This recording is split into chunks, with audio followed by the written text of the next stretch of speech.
If you love Baltimore sports, you'll love WNST.net.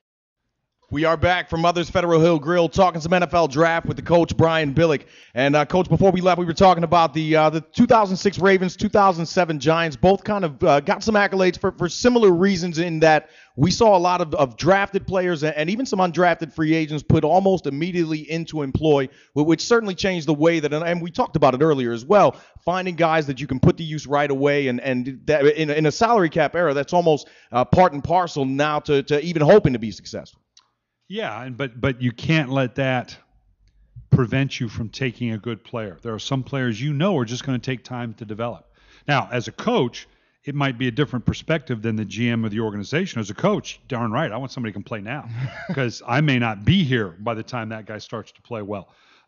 So that's why you have the checks and balances that you do. But it has to go into the equation, or at least an appreciation. What do we think this guy's contribution can be in year one, because you don't want to put unrealistic expectations on a draft choice either. Now, as we talked about the changing of the guard, so to speak, and certainly with the expectations that a number of defensive ends are going to be in high demand once draft day comes around, I think we can rightfully credit to those Giants. The other thing, I guess, that they unleashed for us, at least for the first time that we really saw it successfully, was that running back by committee, and in their case, three-headed. And to that end, we're seeing less and less value as it relates to drafted running backs. And we think back to the first round of last year, a number of high-profile running backs taken, not many making very much of a mark in the NFL for a variety of reasons. And as we talk about the most successful rookies, guys like Chris Ivory, LeGarrette Blount, who came out of draft day, all 3 days of draft day, without ever hearing their names called. Well, who was the leading rusher in the league last year? Arian Foster, undrafted free agent. And so you're right. You see a guy like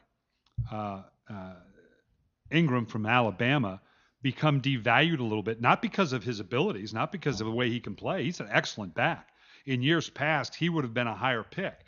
But because the league, just as you said, has devalued it a little bit, it is more committee, running back by committee, that you figure there is value at that position in later rounds. I don't necessarily have to expend a first-round pick to get a running back like that. Ingram will go high.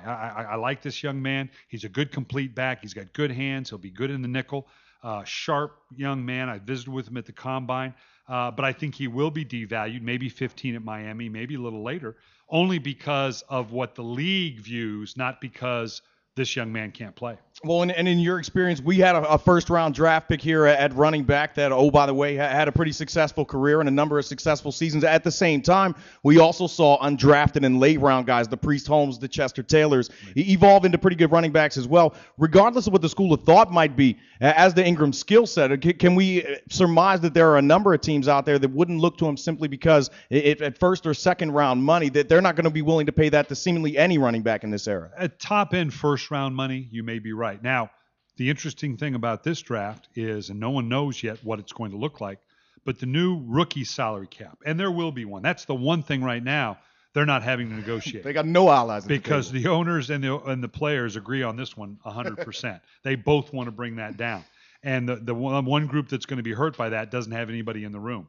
So that's going to come about. So a couple things are going to come about. One, you might actually see some trades. Normally everybody says, well, you need to fall back and pick up more picks. Well, we haven't seen a lot of that in the first 10 picks. Why? Because there's a price tag that goes with that. It goes up exponentially if you go from 8 to 2, from 3 to 1 to sign a player. That's a big, big ticket. You got to sell your owner. That's worth doing. Forget what we're giving up by way of the extra body, just in terms of the cash. Well, that may not be, people are going to project, that may not be as prohibitive now. So we might see a little bit more of that, and people willing to move up. Although I find that fascinating too. Naturally, I'm listening to all the draft talk and following all the chatter about it to make sure I'm up on it. And I always love the commentary of those that say, well, in the mid-round or in the early 20s, such and such team is going to fall back because they can get the same thing at 21 that they can get at 40. Oh, I see. So there's some idiot team behind them that's going to give them extra players because they think someone at 21 is better. Well, yeah, someone will. And that doesn't mean they're wrong. But this trading out value, it's got to be good for both teams, and there's got to be value for both teams. Well, and as much as we try to buy as fans into the best player available philosophy, regardless of position, do we surmise then that at times when we see a team trade back, particularly the Ravens, off of a pick at a certain spot, that maybe the guy who is at the top of their board doesn't fit it, and in staying true, I guess, to the top of the board mantra that they believe in trading back, there's a guy that 6-7 places down is more fitting of a need that they'll have. It's just what I said earlier. The difference between the guy at 26 and the guy at 35 or 40 may not be substantial. If there is, it was an easy decision. If a guy that we had, say, in the top 15 or top 20 fell to us at 26, there was no debate. I don't care who called.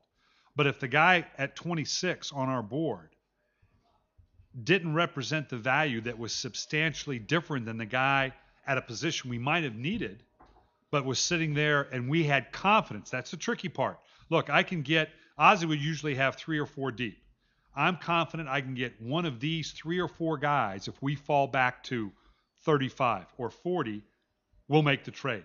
But if I'm looking at the board and I can't get these 3 or 4 guys, then I'm not making the trade. It's dangerous, and you're biting nails to the end to see if that guy actually is there, but it usually worked out. If you love Baltimore sports, you'll love WNST.net.